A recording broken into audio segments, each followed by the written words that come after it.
Hi, I'm Astrologer Penny Dix. Welcome to this month's in-depth look at the full moon in Leo. So it's on Wednesday, the 12th of February, just a couple of days before Valentine's Day. So is this going to bring unexpected shocks, revelations? Is this going to be good for relationships in general? Or is it going to be back to the drawing board? Let's have a look. Why don't we bring the chart up first and see what this Leo full moon is up to? So Jerry, let's magically make the chart appear. There we go. So as you can see, we have the moon in the second house in Leo and the sun in the 8th house. So this is highlighting the area of finance and economy, but it's Leo, and Leo of course is about entertainment and standing alone and being out there and extrovert in the public eye. But this full moon and the sun is in a T-square, so that's like this, with the planet Uranus. Uranus in Taurus. And Uranus, as we know, is the planet of awakening, rebellion, freedom of speech, shocks, surprise, all sorts of disasters can happen in all sorts of areas of one's life with Uranus, especially in this T-square to the full moon. Not a day to plan anything that involves anything that is too risky, I would suggest, because that Mars retrograde still in Cancer is sitting on the ascendant of the chart, which is Cancer, and it's in the 12th house. So guard against accidents, because sometimes Mars, in the 12th house could bring a need to go to the emergency room. So just be mindful of that.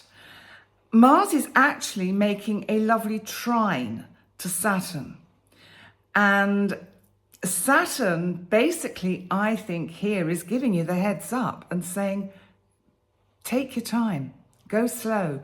Don't rush at things. Don't run when you can walk, because there is the danger of, tripping over, falling over. Now, whether that's actually literally or metaphorically, it's up to you for how you want to interpret that.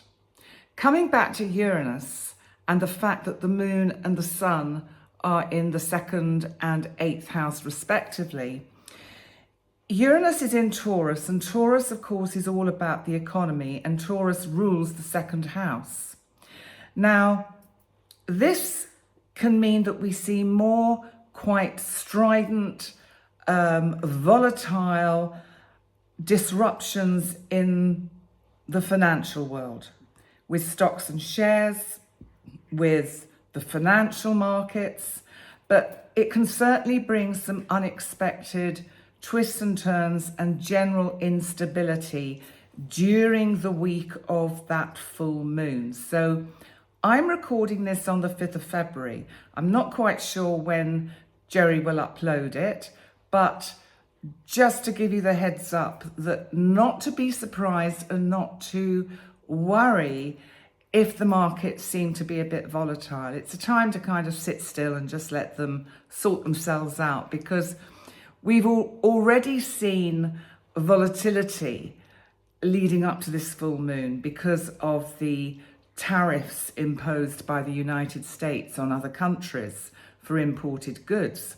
So if we see more of these kind of actions from other countries in retaliation, or more changes that the US makes to the way it manages its trade, then we are going to see a volatile market.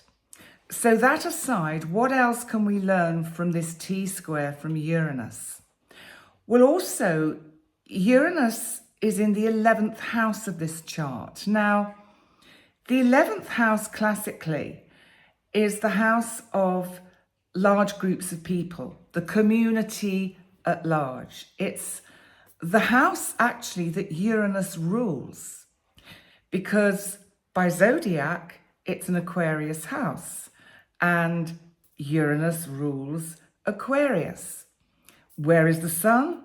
The sun is in Aquarius. So you get this kind of layering of energies that when you pull all the threads together, it's quite a tight knot that we find ourselves in. And I feel, because Jupiter is now direct in Gemini, still in that 11th house, we could see quite combustible energy around this full moon from the community at large, not liking restrictions or changes that are being imposed by world leaders. That is my suspicion of what could be part of this full moon. Today, when I'm recording this, the United States has and the President of the United States have come up with the kind of interesting solution to the Middle East sort of difficulties in moving those people somewhere else and making that strip of land that is in dispute a kind of luxurious Mediterranean resort kind of thing. I've no doubt also including a golf course. Now, as today, when I'm recording it, this has not gone down too well on the world stage. And I'm recording this, in fact, a week ahead of the full moon. So I wonder whether there will be some quite sudden, sharp decisions, shocks, twists, turns around that situation. And I think we will see something coming up around that, around this full moon. But how does this translate into your private life or into your personal life? Well, I think what one has to be very careful of is actually getting caught into emotional dramas, because I think that this energy is going to really intensify our feelings and emotions, so that, you know, you might find yourself in situations where you just cannot help but react, and knee-jerk decisions or knee-jerk conversations where you're, you know, really displaying quite angry emotions. But there's something about this energy, because it's Leo, which is inviting self-expression and authenticity and standing up for what one believes in, so that, you know, one could be really taking center stage in local situations or personal situations where you are trying to really get your point across and somehow manage to make people understand your mood swing towards, you know, surprising perhaps revelations about how you feel about particular situations and family relationships, friendships, one-to-one close love relationships. There is a strong energy with this full moon to break free, because it's about rebellious behavior against restrictions. And that can be within relationships, but also with work, that we won't like the kind of boundaries that are imposed upon us by perhaps our sort of daily routine. We want change. We want to break out of the familiar routine. And I think we may see unexpected events around this. And because, of course, Taurus is an earth sign, this can also mean that that full moon squaring Uranus, in turn squaring the sun, making this T-square, puts extra pressure on the tectonic plates, and so one might see more earth tremors, earth movement, earthquakes. It's quite strong, this energy, I think, for this full moon. And I think what that requires of us is some adaptability and flexibility, which there is not much of that in this chart. Because, you know, if we look at this energy, we've got cardinal energy on the ascendant and descendant with Cancer and Capricorn saying, I'm clear about where I'm going and I know what I want to do and I know how I'm going to use this full moon energy. And remember, Cancer is mother, the home, nurturing. It's like anyone hurts my kind, if you like, my soul fam, my family, they will have me to answer to. So there's a kind of a sense of feeling very protective and fighting talk coming from our small, close-knit groups if we feel threatened by external sources. And then we look at the mutability that is here, which is on the MC and the IC, bringing in some flexibility with Saturn, of course, that rules Capricorn. So actually Saturn brings restrictions to any flexibility that we might be trying to exert into the situation, into the energy. And, you know, look at that 10th house packed with the North Node conjunct Neptune, telling us that our destiny on the world stage, how the world is going to form itself, show itself, develop over the next kind of few months is critically affected by this particular full moon because of decisions that are made by leaders that are not seeing the bigger picture. So there's something here about the need for people in positions of leadership, Leo, which is where the full moon is, to stand back and really try and see the bigger picture, because Neptune, conjunct the North Node, is bringing in some confusion and distortion about the best way forward. Venus, now well into Aries, is encouraging us to use our kind of positive feelings of creativity, of energy, of intuition, because Venus, you know, is the divine feminine. So there's something here about really sensing that divine energy, that feminine intuitive energy, and not allowing oneself to drown in the Piscean kind of oceans of emotions, as I call them, where Neptune is just bringing in this kind of dissolution and as if everything is just filtering away, that all the hard work that has been done is just dissolving and disappearing. I don't think it's as bad as that, because if we look at some of the aspects, I want to look at Chiron, because Chiron is trining the moon from Aries.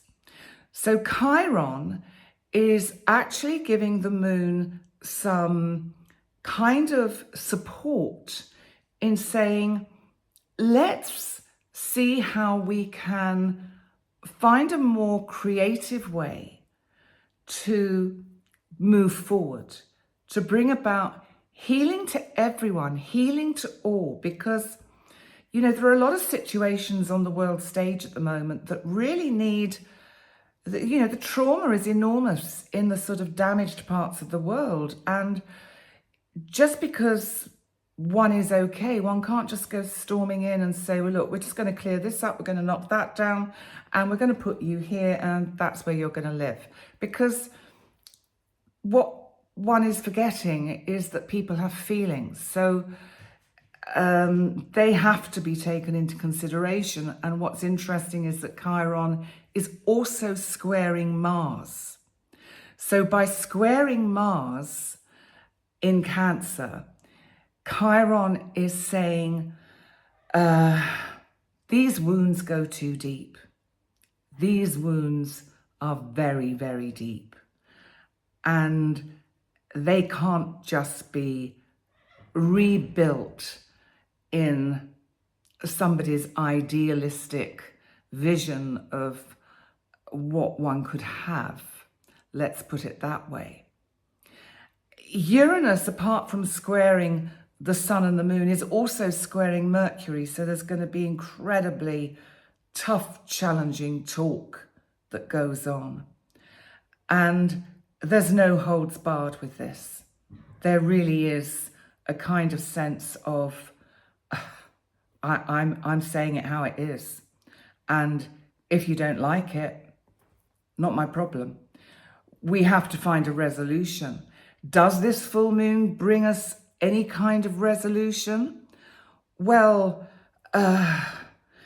what we need, what we're looking for is stability.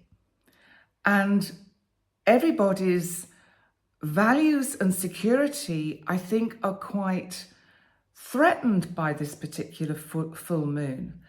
And so we will see these disruptions, which are really going to unnerve people, so that the earthquake that I kind of sense may not be literal, but metaphorical, in that there are political earthquakes and emotional earthquakes where people have got to be pushed towards really kind of radical breakthroughs to cope with the kind of shock of revelations that are coming out at this time.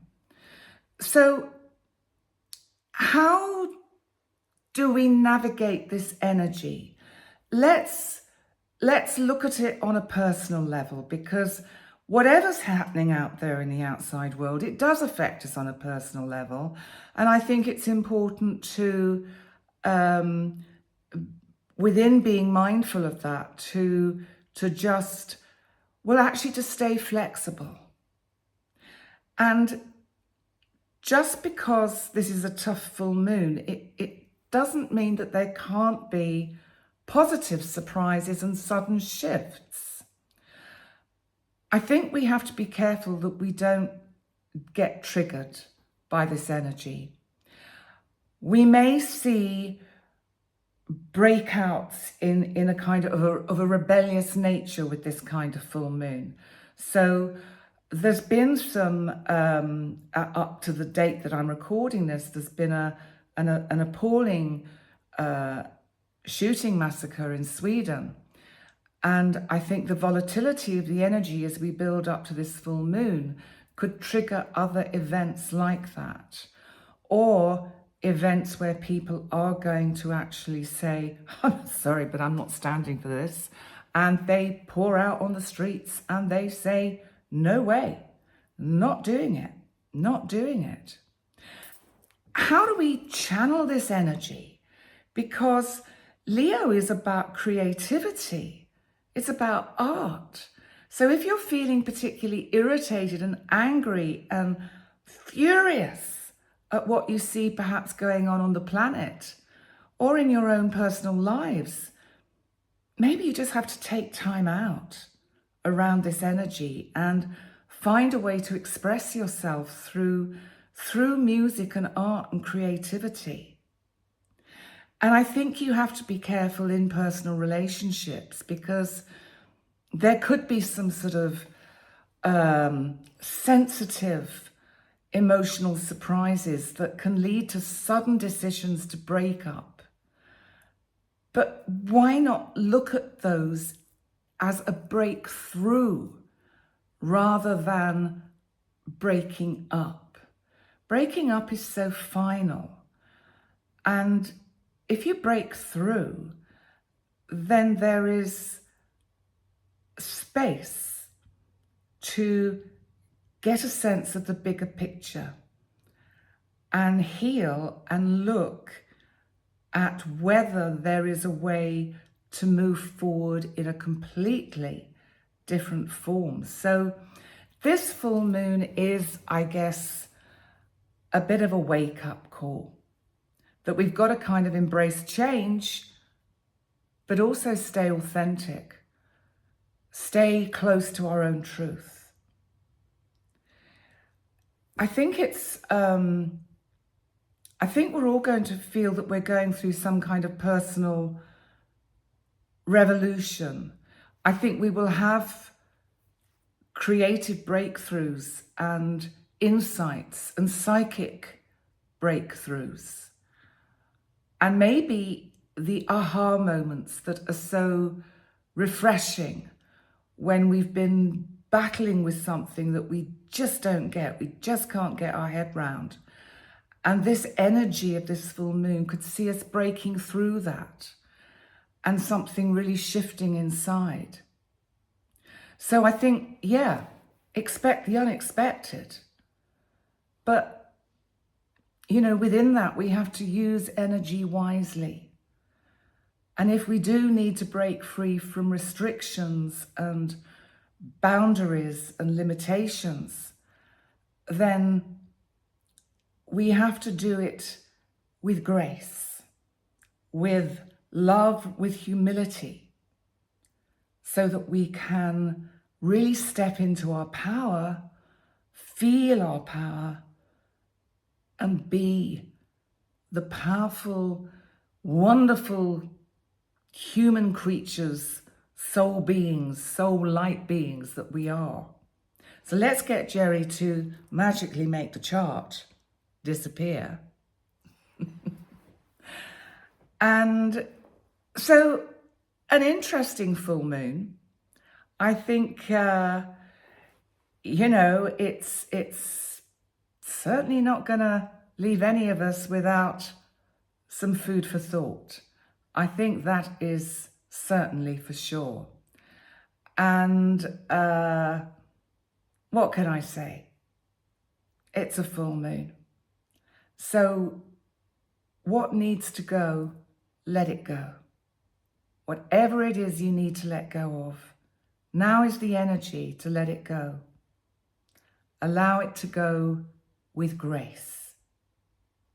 So on that note, I will say thank you so much for joining me for another in-depth look at a lunation. And this time it was the full moon on Wednesday the 12th in Leo. Thank you, all of you, for your support and for the many new subscribers who have chosen to follow me. I really appreciate. And please remember to like, comment, and subscribe. And I look forward to seeing you next time. Bye for now.